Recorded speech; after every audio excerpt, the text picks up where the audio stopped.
Happy Sunday, everyone. I'm Christina Dandar of the Potted Boxwood, and I am here with Meredith Ferrell of the Ferrell Ray Compass Group. And we are so excited because she is going to show us her 1940s renovation here in University Park. And we're so excited. Hi. She's also a real estate agent, and so many of the homes that you see on my feed are homes that she has personally sold. And that's how I've gotten to know her through other friends whose homes she's sold here in the area. So Meredith, thank you so much for having us. This is going to be fun. I'm so excited. I mean, look, already there's been so many questions about the paint color and everything like that. So tell us about the house. Well, this house has really, truly been kind of a labor of love.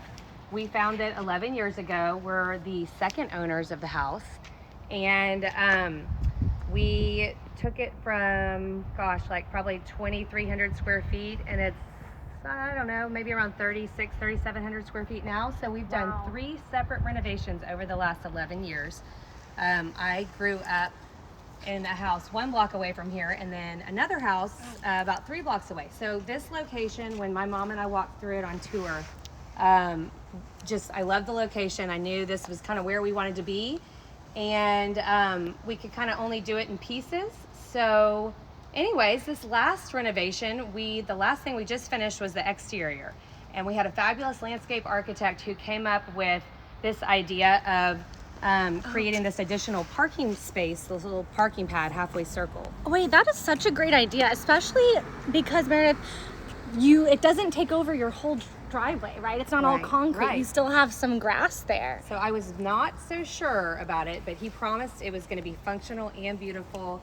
And I really do think he did a great job. He worked really hard on trying to figure out the right elevation to sink the driveway, and did a real pretty antique brick retaining wall with a limestone cap.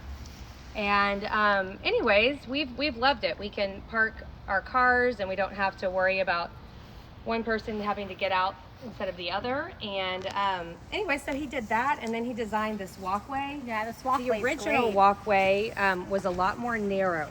So when you widen the walkway and then you widen the big porch, it just creates a little bit more of a presence for the house. No, I think it really does elevate it so much. And I mean, I love how you just refresh the exterior with the paint. And I know a lot of people have asked about that. We'll get those colors to y'all later, but really just so beautiful. And the lanterns are gorgeous. So it just goes to show you how curb appeal makes all the difference. It really does. Do you notice that a lot with the real estate?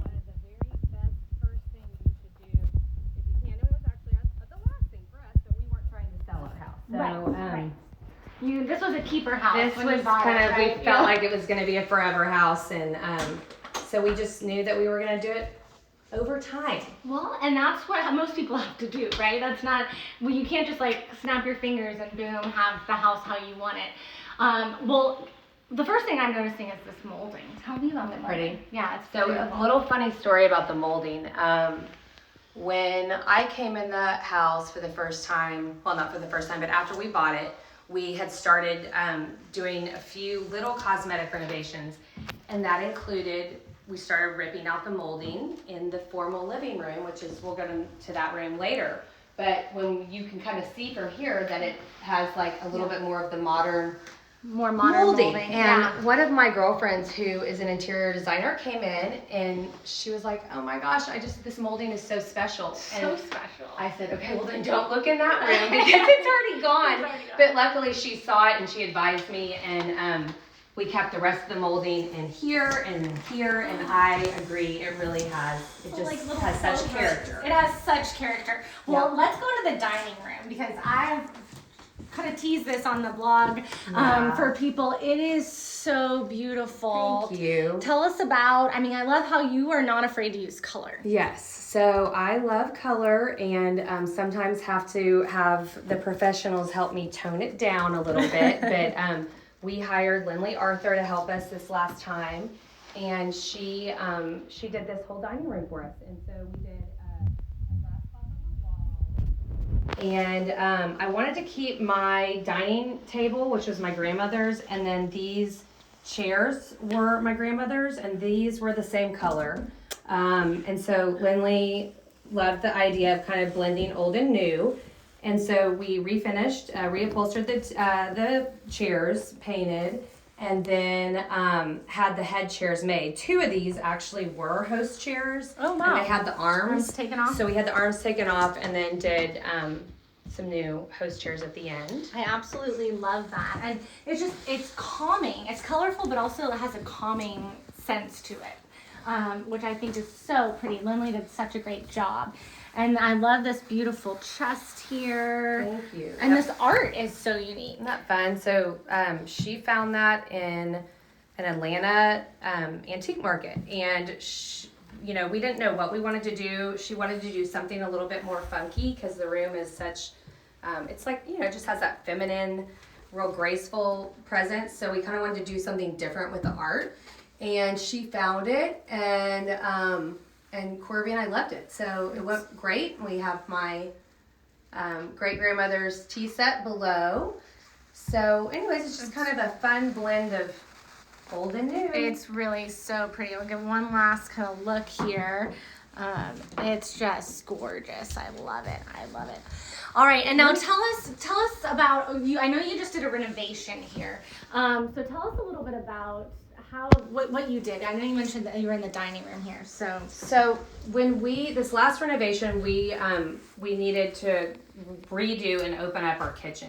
And so in doing so, we needed a pantry, and we really were hoping to get a butler's pantry. So originally this wall, the opening was in the center of the wall, and it was a much larger opening, and it just went directly into the kitchen. Okay. And so Carolyn Eisler of Eisler Homes is our builder, and she came up with the idea of bringing in the wall so it was going to be able to create room for a pantry and then a butler's pantry. I love that. Let's see how cute. Anyways, storage. We don't have a ton of storage. It's not a huge house, so it was very helpful to just get everything any additional space. That's great, and these drawers are awesome. How much space you have, and I love all the molding details. This is the little things that make a big impact. I don't know if you can see all that molding work. Carolyn told me that when she does this additional molding, you can kind of see it's actually up on the ceiling and down below. So these 1940s homes do have the lower ceilings, and that is to help elevate the ceiling height. That's so smart. That's something, coming to take away. Something excellent. Okay, now here's the kitchen. This was just part of your last renovation, right? Okay. Right.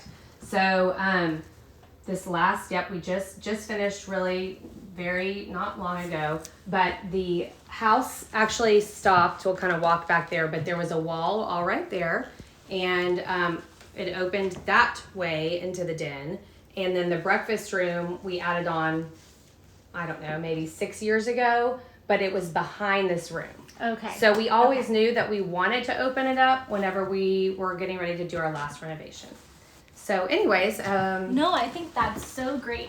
And, sorry, I just did a little. So what did you mainly do in the kitchen? Like, structurally? Anything big? So everything. So the wall, everything is completely all new cabinetry.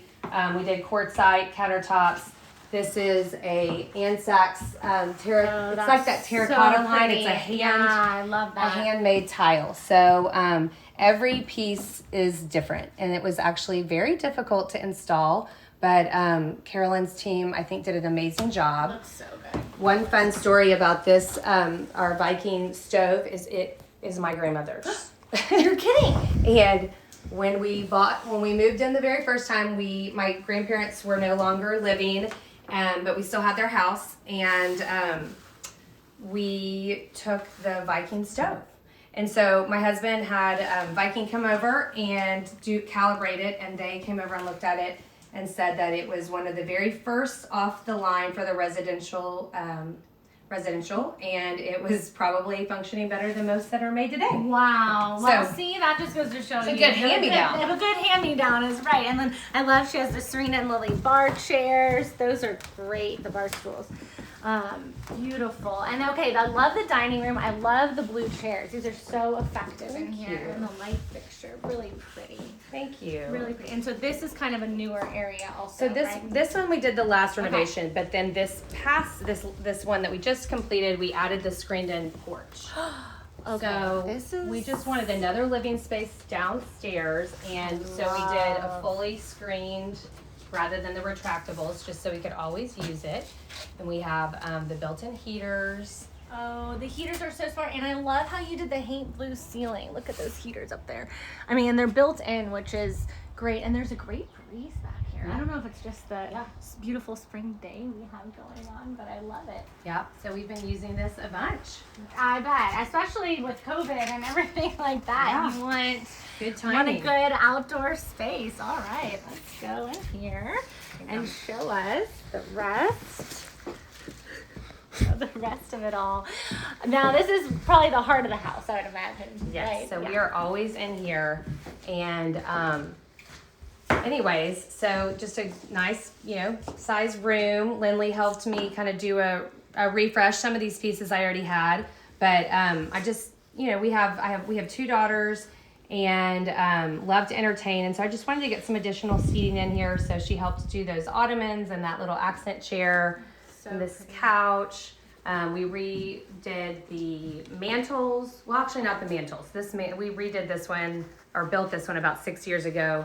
And then we just recently redid the surrounds. Well, and I think I love how you just kind of kept the architectural integrity of the house. You didn't try to go one crazy route, or, take a 1940s home and go modern or something like that.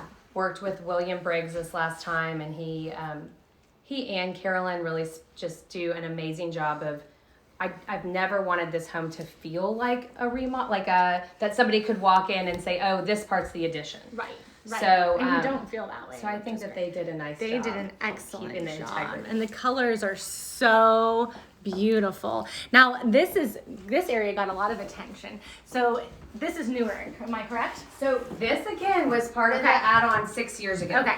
So but Lindley did the wallpaper in here, and but yeah, we did this bar, and the architect that we worked with when we did the renovation 6 years ago felt like this was a great spot for the bar, just because it flowed outside and also back to the den.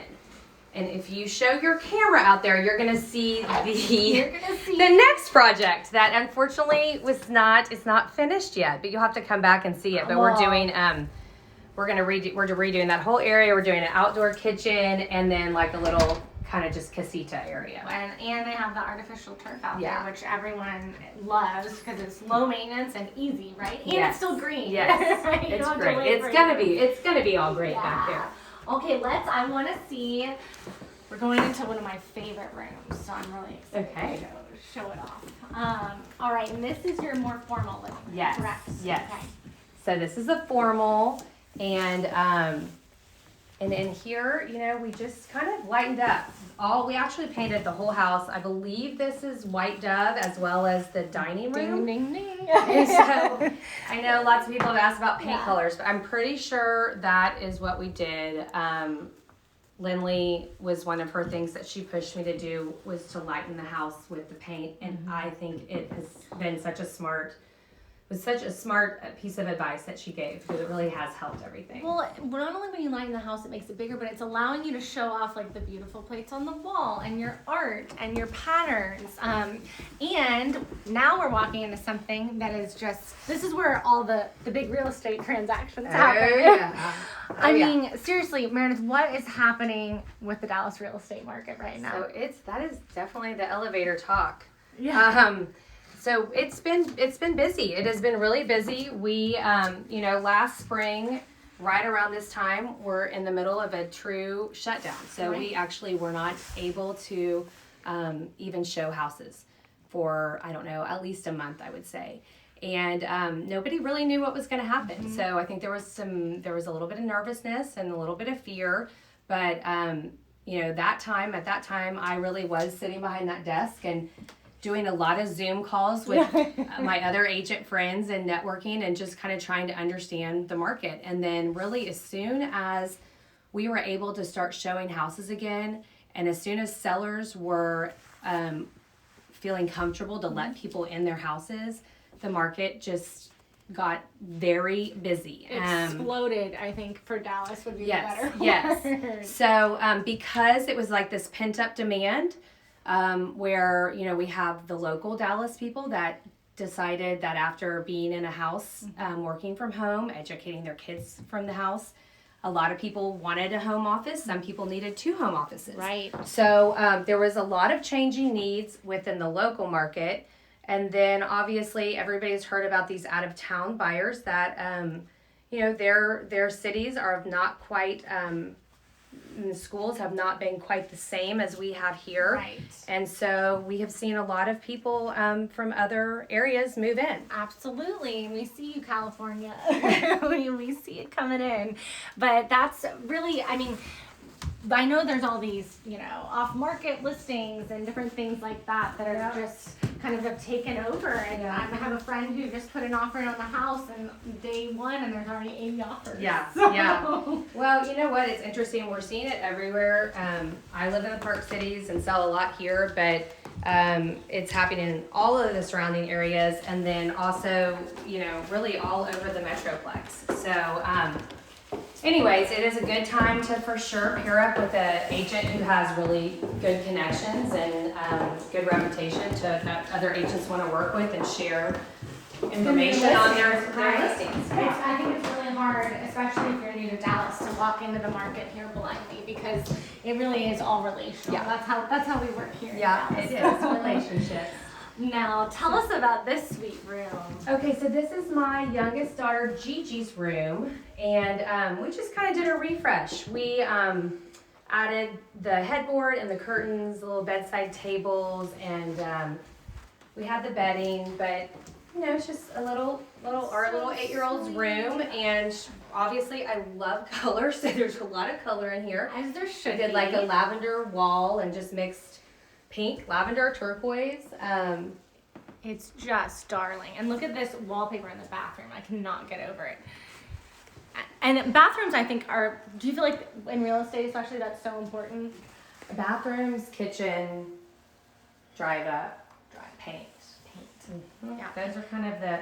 Those are paint. It's something so easy, but it makes such a big difference. Yes, really. It is the more you can lighten things up, whether it's countertops, cabinetry, walls, and kids' rooms. That's fun. Like go with color there. But okay, now here. Yeah, you can see that we have a little bit of a step down right here, and so when we bought the house, this is where the house ended.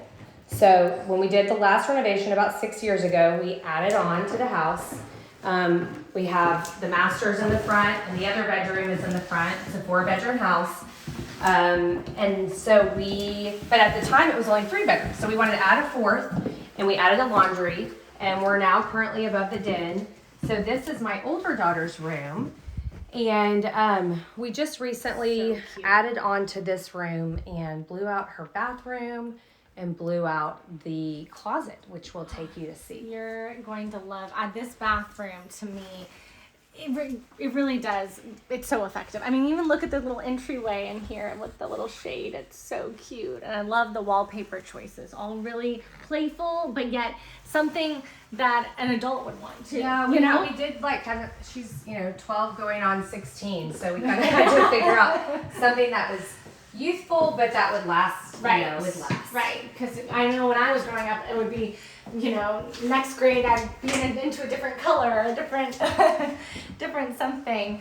This is great. Look how big that shower is, though. That's really something. Yeah, this was a bit of a surprise. Sometimes you're looking at plans from an architect, and this was I think the only thing I wasn't totally understanding how big it was, but she loves it, and my younger daughter's already asking when she can trade. She can trade. So it'll be like when she graduates, right? Yeah. But look at the floors too. These are beautiful floors. I love how you did the blues and the whites with the gray. Really pretty.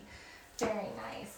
Yeah, so bathrooms, what are other things, like for your outdoor space, for instance? Right. Do you think that will, I know we talked a lot about costs that are sunk and different things like that. So I know we've had some questions about what you can do to improve your house and what are some sunk costs. I would say, when people call and ask if they should build a pool, I really just say if you want a pool and you are going to enjoy it, then go for it. You can't really expect to make it up.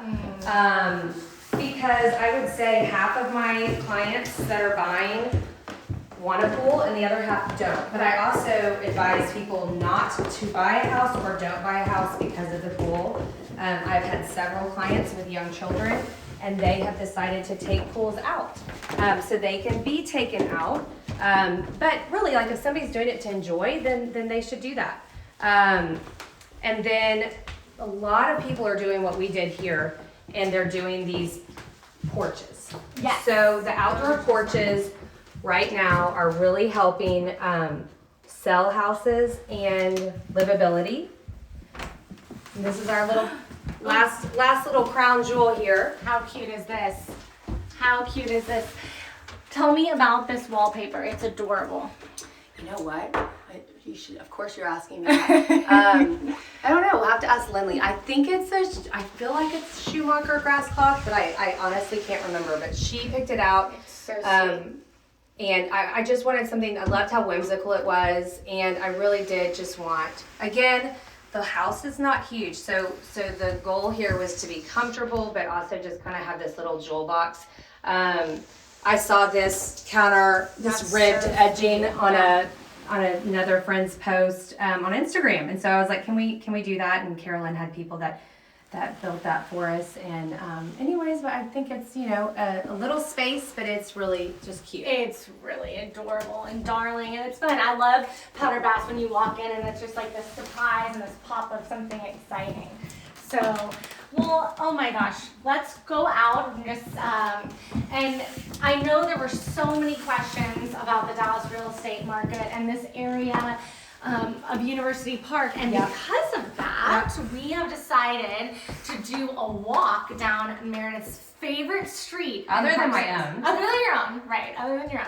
Our favorite street in the Park Cities, and we'll go over more real estate questions like why does everyone want to move to the Park Cities for the most part? Well, schools for, I would say mainly, but you might have a different answer. But there's lots to talk about, lots of pretty homes to see on this pretty street. Maybe we'll even do it where you guys have to guess what street it is. That would be kind of fun, but we can't wait for that. But let's also thank Meredith so much for showing us her beautiful renovation. I mean, this is how you do it, and you do it right, and it took you what? Yeah, I mean, I think the main takeaway that I try to encourage clients is that location is the thing you can't change. Right. So if you can find a house that has good bones, then, and it's in the right location, then you don't have to do everything at once. I know it's hard, but we just waited. We knew this is the right house for us, and I will say, after 11 years, I'm ready to be done. Right. And we're almost done. You're almost finished, and we'll have to come back to see that outdoor. Yes, it'll be done. They're promising me by mid-May. Mid-May. Well, let's see if they can keep their promises. But we do promise we'll be on a walk with you all soon. So have a great Sunday, and thanks for joining us. Bye, everybody.